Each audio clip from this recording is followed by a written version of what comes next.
C'est désormais officiel, l'Union progressiste et le Parti du renouveau démocratique n'existent plus. Les deux formations politiques ont disparu pour faire place à un nouveau parti dénommé Union progressiste Le Renouveau avec une mutualisation des patrimoines. Ainsi, l'Union progressiste Le Renouveau hérite d'une partie du slogan du PRD et le logo du nouveau parti porte l'arc-en-ciel du PRD. L'acte est apprécié dans le rang des analystes politiques.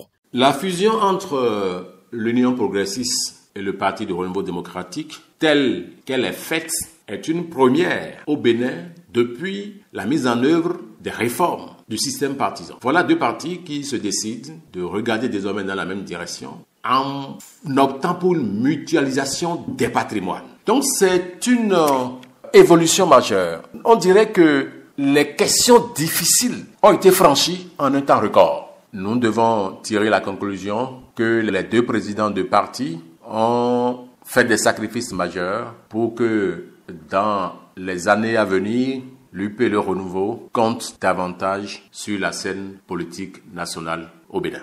A priori, le fait que deux partis qui ont déjà eu leur récépissé se mettent ensemble permet de réduire le nombre.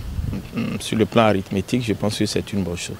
À la question de savoir quelles sont les forces de ce nouveau bébé de la scène politique béninoise, voici la réponse des journalistes interrogés. L'Union progressiste à elle seule, dans un contexte bien déterminé, a déjà 46 députés à l'Assemblée nationale et est dite première force politique du pays. Lorsque le PRD ajoute ses forces à l'UP, naturellement, la popularité augmente, l'électorat s'élargit. Quoi qu'on dise, le PRD a une expérience. Je pense que c'est une nouvelle aventure, ce sont de nouvelles donnes politiques qui s'affichent à l'écran politique au Bénin. Nous ne disons pas que tout cela rose est totalement rose. Le reste ne serait qu'une mise ensemble, une habitude à faire les choses ensemble et ça va s'affimer au cours du parcours.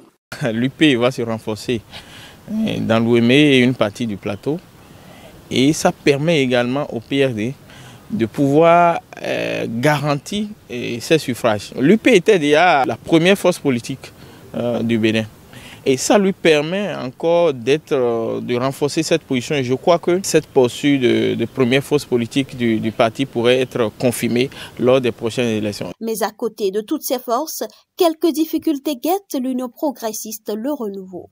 Il pourrait y avoir quelques difficultés, notamment dans le vivre ensemble, dans le positionnement des candidats pour les législatives de 2023. Alors, si à l'intérieur de l'UP Le Renouveau, les négociations se fassent de sorte à mettre tout le monde à l'aise, eh bien, il ne devrait pas avoir de problème majeur. Les deux visages forts que l'on a vus au devant de la scène pour cette union. Beaucoup de Béninois reprochent à ces deux personnalités politiques d'avoir contribué au déclin de notre système démocratique parce que c'est en leur temps que toutes les lois qui sont aujourd'hui des lois chrysogènes ont été votées et la Cour constitutionnelle avait validé ces lois. Et donc, je crois que ça peut jouer contre cette union.